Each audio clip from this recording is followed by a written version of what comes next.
Hello, fellow horror fiends, and welcome to The Horror Within Me, a podcast dedicated to the world of horror. Join us each week as our host explores a new, horrifying topic from the many realms of horror, such as film, television, and more, and returns to tell us his terrifying revelations. So sit back, relax, and get ready to face the horrors within.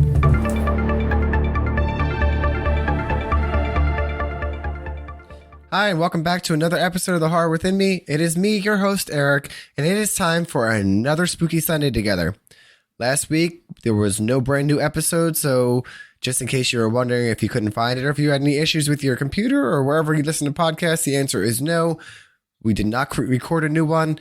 It was the weekend of Thanksgiving, and I was really busy and spending time with friends and family, as I hope all of you were spending time with friends and family, so there was no new episode. But this is a brand new episode, and we're back together, and it's the first weekend in December.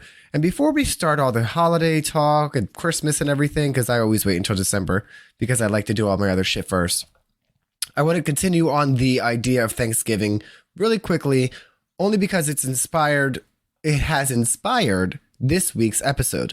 So when I think of Thanksgiving, aside from the family drama and all of that shit that you might think of, I think of leftovers.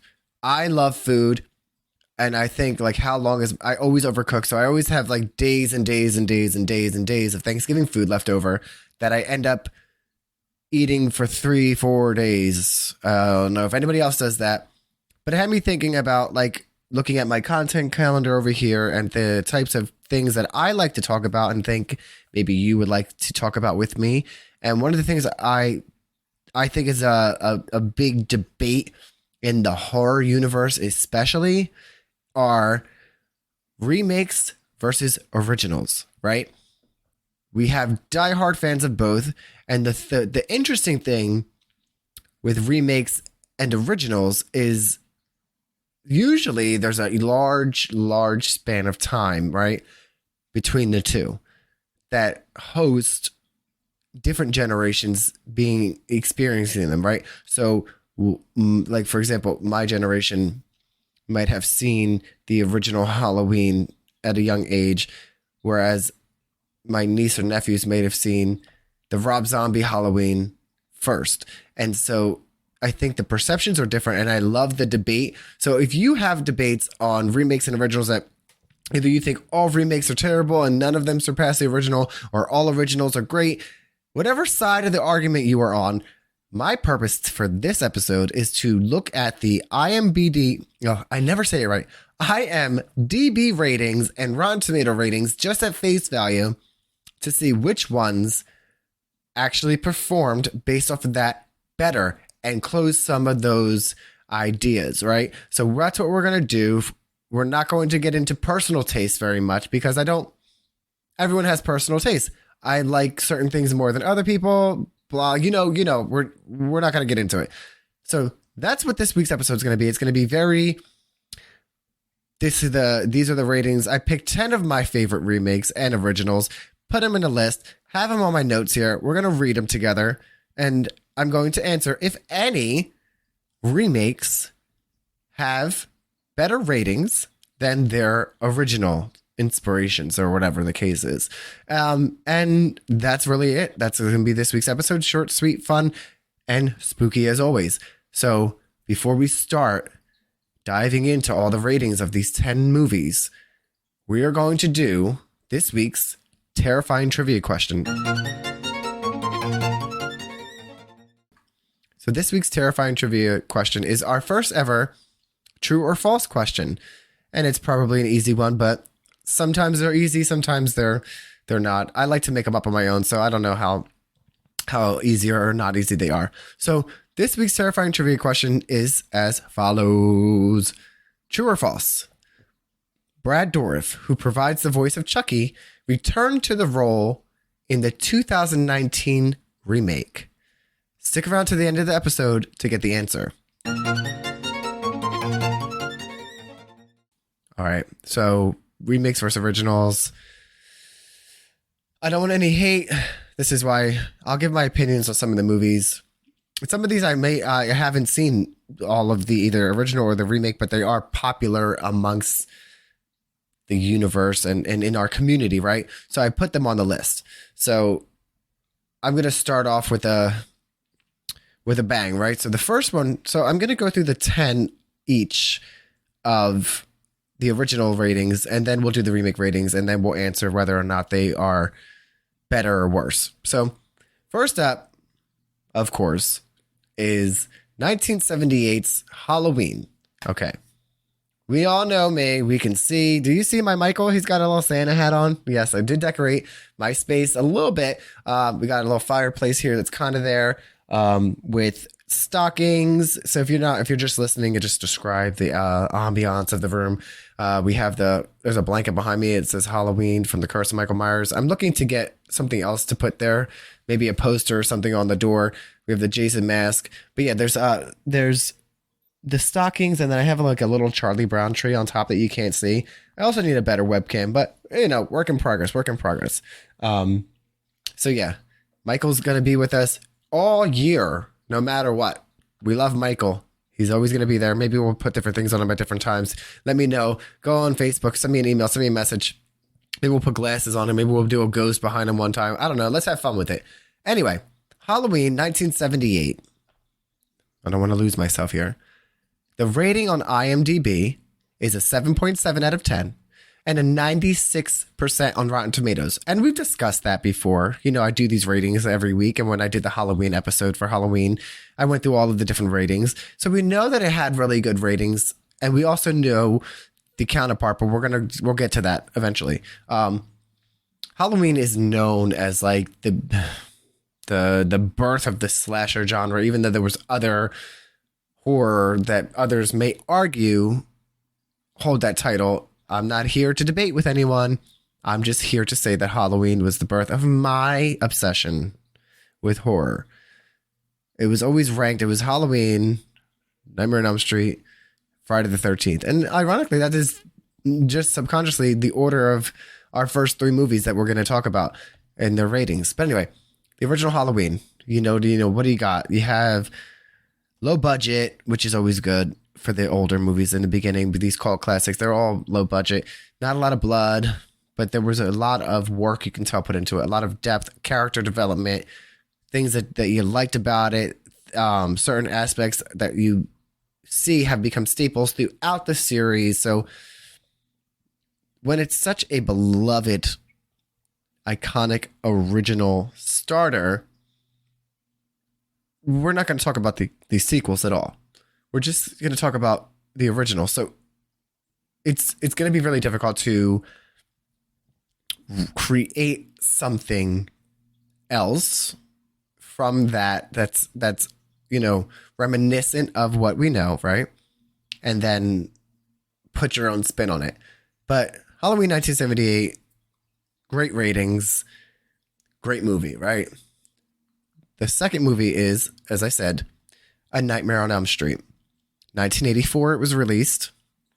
The rating on IMDb is a 7.4 out of 10 and a 95% on Rotten Tomatoes. It doesn't shock me that the first Nightmare on Elm Street has such good ratings. I personally scares the shit out of me, and Freddy was he was scary in a different way than Michael and Jason, and not in a way that because he got you in your dreams, right?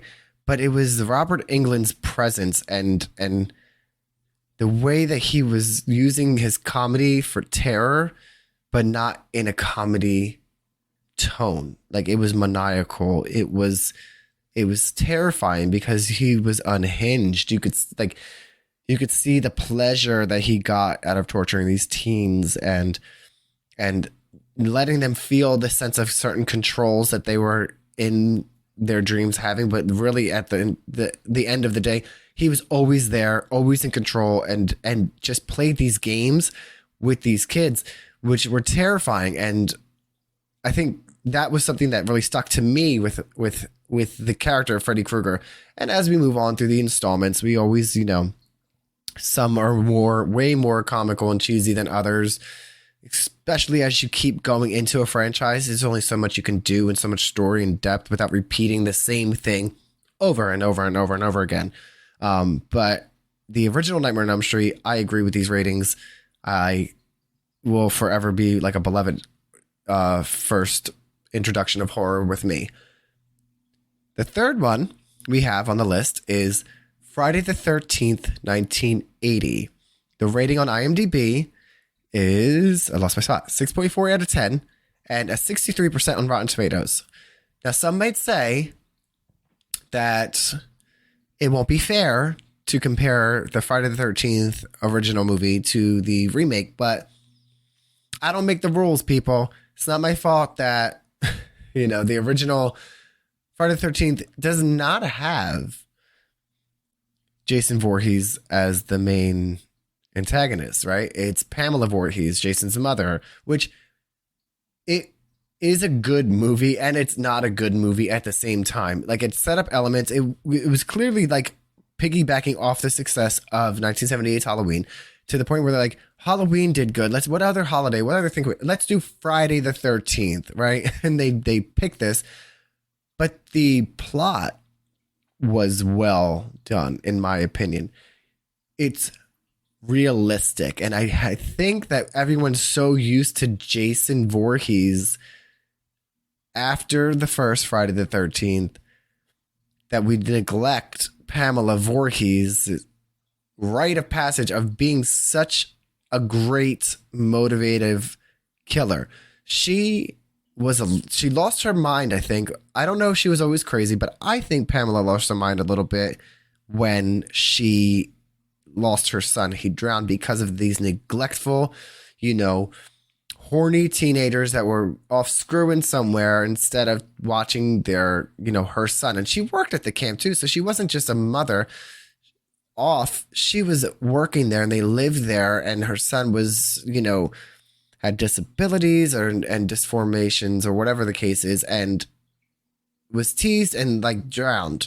So I think something snapped in Pamela to where she could hear her son telling her to get revenge. And that's the Pamela we meet. But as a mom, you have to almost sympathize with her for snapping and then wanting to get revenge on any counselor that's there, because in an unstable mind, they're all the same. So even though it wasn't the same people responsible for Jason's drowning, in her mind, they wear the uniform, they wear the title. So the title camp counselors are what she was killing, not anything personal with Becky, Rob, or Sue. You know what I mean? So I think that the idea of the original Friday the 13th, from the killer standpoint, was very well done and lacked character development outside of things. There wasn't enough of that. And I would love, and we know with this Crystal Lake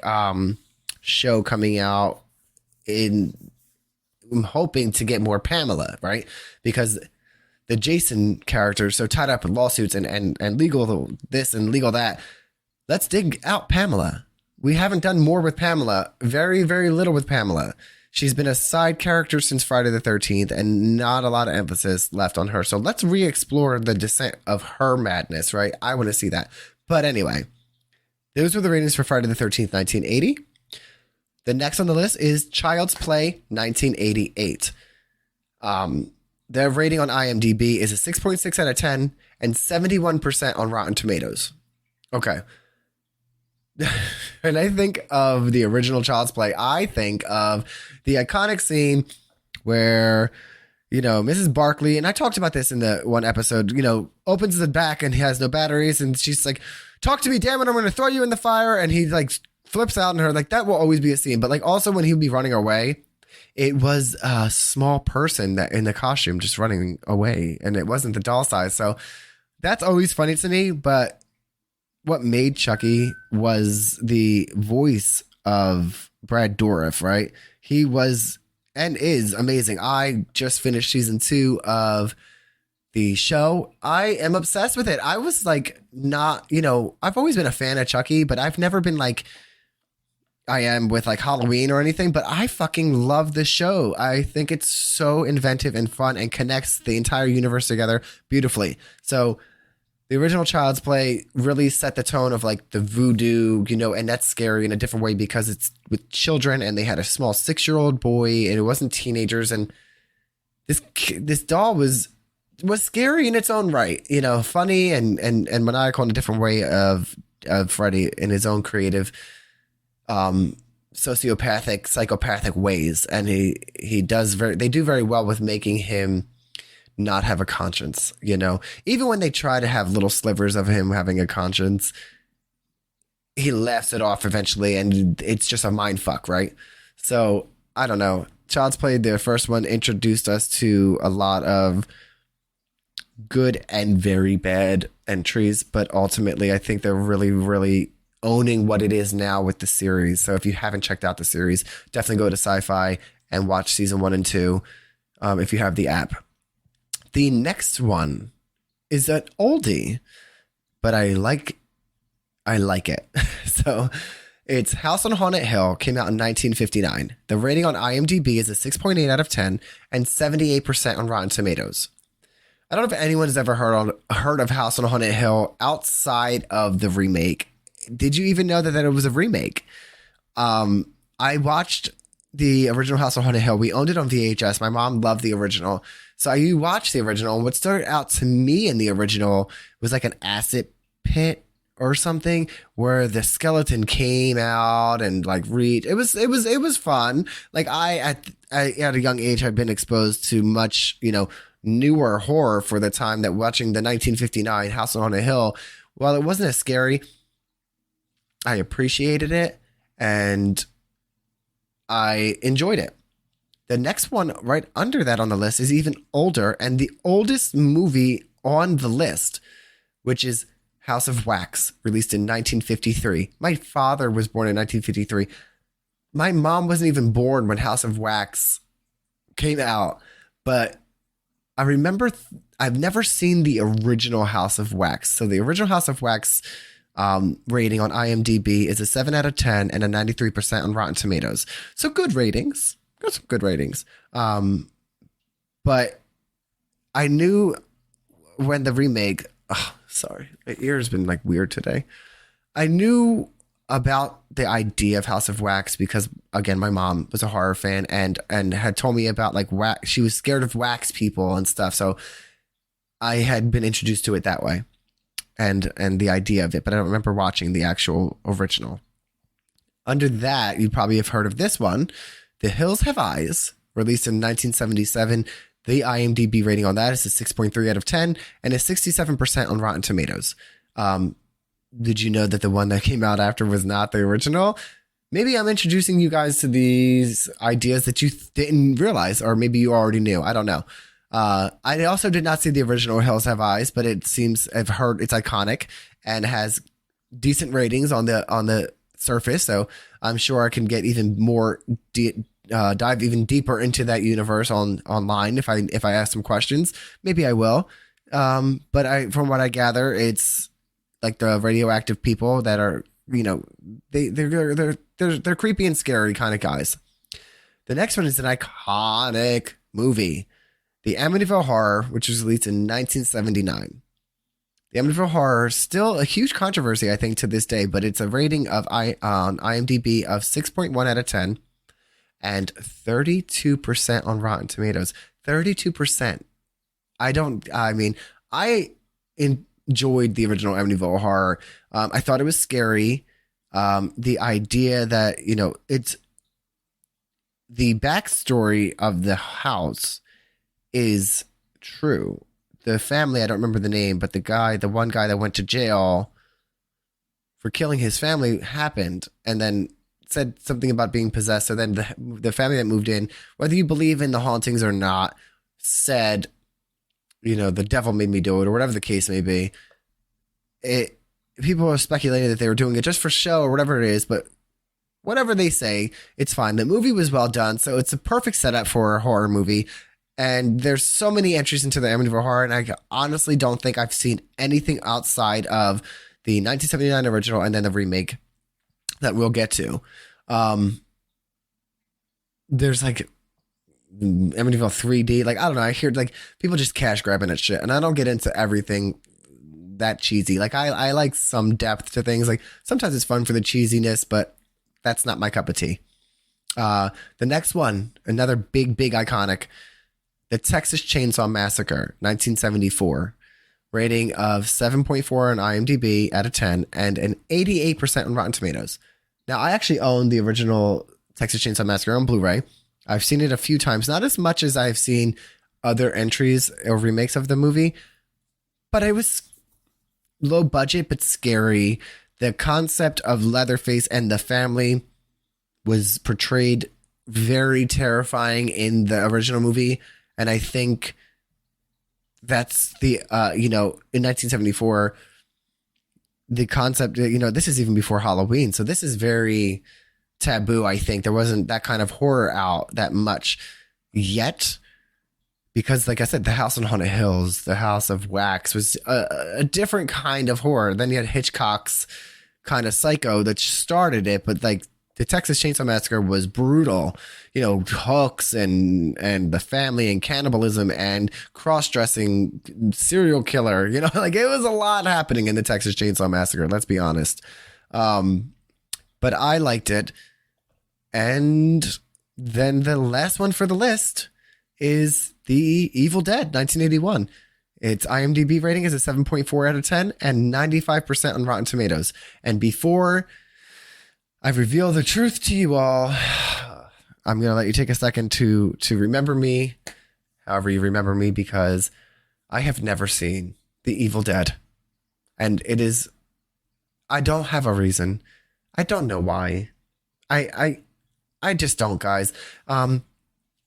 Maybe I'll find it somewhere to watch. I feel like it's not because it's so popular that I feel like I need to watch it. I genuinely think that I would enjoy it. It's something that it's the type of movie, the type of horror that I'm into from what I see and read about it. So I don't know how I never got into that universe, but I plan on it. So those are our 10 original movies and their ratings. So now let's move down the list and do their counterpart remakes. Okay, coming in first remake, Halloween from Rob Zombie in 2007. The IMDb rating is a 6 out of 10 and a 28% on Rotten Tomatoes. I can appreciate Rob Zombie for what he did. I like the second half of the movie. The entire first half of the movie you can just get rid of. Next, A Nightmare on Elm Street, 2010. IMDb rating of 5.2 and a 14% on Rotten Tomatoes. And this is I completely fucking agree. Trash. Everything about this remake was trash. And they fucking need to do a new Nightmare on Elm Street. Just so this cannot be the last fucking entry in this franchise. That cannot be how we put Freddy to bed. Like, just get rid of it. Make a fucking new one. And that's the only amount of time I'm spending on this. Next, Friday the 13th, 2009. 5.5 out of 10 on IMDb and 25% on Rotten Tomatoes. Say what you want. I enjoyed the 13th, remake a lot. I thought it was really good. I thought it was fun. It was fresh. I like that they had the mom in the beginning, opening credits. They had, Sackboy Jason, Hockey Mask Jason. The thing I didn't like about it, which I said in one of my episodes when I did this show, is I didn't like that there were tunnels and fucking hostages. Like, that wasn't Jason. So, they tried too hard. After that, we have Child's Play that came out in 2019, and that is a 5.7 out of 10 on IMDb and a 63% on Rotten Tomatoes. I watched it. It just, it's not really the same. It was like a hacker hacked into a robot kind of thing. It wasn't the voodoo soul transfer that was the scary thing of a serial killer entering into a body and then like attacking people. It wasn't the same. It was different. It wasn't terrible, but I wouldn't group it with other Chucky. movies. It just wasn't anything like it, in my opinion. After that, House on Haunted Hill came out in 1999 with an IMDb rating of 5.6 out of 10 and 31% on Rotten Tomatoes. I loved the House on Haunted Hill remake. I loved Adley Lauder, fucking Taye Diggs, loved it all. Famika, love him. Thought it was really, really good. I thought it was fun. One of my favorites, and I haven't seen it in a long time, so definitely something I'm going to watch again soon. Yeah, love it. Didn't watch the sequel. I don't plan on it. House of Wax, 2005, rating of IMDb rating of 5.4 out of 10 and 27% on Rotten Tomatoes. I did see House of Wax. I thought it was funny with Paris Hilton. Thought it was fine. Thought it was good. I mean, a lot of people are like obsessed with it that I see online. Not one of my favorites. Not terrible. I mean, we're getting into remake territory now, so everyone was coming out with something at this in the early 2000s. You know what I mean? It was fine. The Hills Have Eyes was released in 2006 and 6.4 out of 10 on IMDb and 52% on Rotten Tomatoes. I did see that one once. It scared the shit out of me. It was good. I really liked it. I should watch it again just because I want to now. Because after doing this episode, I'm like, these are movies I've been wanting to revisit again, and I haven't. But yeah, I like The Hills Have Eyes. Coming in after that is The Amityville Horror. Came out in 2005 also, and had a 5.9 out of 10 on IMDb and a 23% on Rotten Tomatoes. And I didn't like the Amityville remake. I didn't even pay attention to that. I didn't think I knew who Ryan Reynolds was then. I'm going to tell you exactly why I didn't like it. I didn't like it because they showed too much at one point. I remember, this is the only thing I remember about the movie now, is there was a scene in like a closet or a bedroom like that, and they like the ghost was up on the ceiling, and like I was able to like get its features and everything. Like I need fast, quick exorcist type shots, like nothing like that lingers, and that's why I didn't like it. So anyway, coming in after that is the Texas Chainsaw Massacre 2003 remake with a 6.2 out of 10 on IMDb and a 37% on Rotten Tomatoes. And if you listen to my podcast, you already know how I feel about this remake, so I'm not going to spend a lot of time other than the fact that it is my fucking favorite Texas Chainsaw Massacre movie ever, and second to Next Generation, because that shit's just hilarious. And lastly, Evil Dead in 2013, a rating of 6.5 out of 10 on IMDb and a 63% on Rotten Tomatoes. I previously said I'd never seen an Evil Dead. I lied. I saw the remake. It's the one with the girl, right? Yeah. I was fine. I want to see the originals. I want to see the original movies because I feel like I heard good things, and there's a new Evil Dead coming out. And I heard that this, compared to the other one, the Evil Dead did good compared to the originals. I just haven't seen them. But anyway, that is the 10 originals versus the 10 of their remakes. So if you have been listening, now's the time to figure out, I'll let you take some time to figure out if any of the originals were outrated by their remake. And while you're thinking about that, I'm going to go back and I'm going to answer the terrifying trivia question. So we've covered a lot of information, so I'm just going to do a quick recap of what terrifying trivia was. True or false? Brad Dourif, who provides the voice of Chucky, returned to the role in the 2019 remake. And the answer is false, which you probably already knew, but it was still fun to, throw you off. I hope I got you a little bit, right? But so it wasn't Brad Dourif, and it was actor Mark Hamill who did the voice of Chucky in the remake. And if his name sounds familiar, I don't know if you realize this, he played Luke Skywalker in the Star Wars series. So Luke Skywalker was the voice of the new Chucky people. Didn't know if you knew that, but that is the answer to this week's terrifying trivia question. And we are going to wrap up this week's episode with answering the question that we asked in the beginning. Did any of the remakes outrate their original successors? And the answer is there was one. Did you know which one it was? Have you paid attention to all the ratings? I know I talk fast, but the only remake that had higher ratings was The Hills Have Eyes. And it only made it a higher rating on IMDb not Rotten Tomatoes, and only by like 0.1. So let's look again. Hills Have Eyes IMDb rating, the original 1977 was a 6.3 out of 10, and the remake was a 6.4 out of 10. So like barely did better on IMDb. Like a fucking by a hair, you know what I mean? But it still outperformed. So we, our research has found one. The Hills Have Eyes. So that is the one, people. And do you agree? Or do you not agree? Go and watch them both and then come over to Facebook and let me know. And join the group, the Horror Within Me podcast on Facebook, even if you follow the Facebook page, because we do a lot of fun stuff in the group as well. And a lot more participation there and not just information. But that concludes this week's episode of The Horror Within Me, Remakes versus Originals. If you're looking for more Horror Within Me content, you can find me on TikTok, Instagram, Facebook, YouTube. You can watch these episodes now on the YouTube channel. So go like and subscribe and comment and have a wonderful, wonderful rest of your spooky Sunday. As always, stay safe, but stay spooky.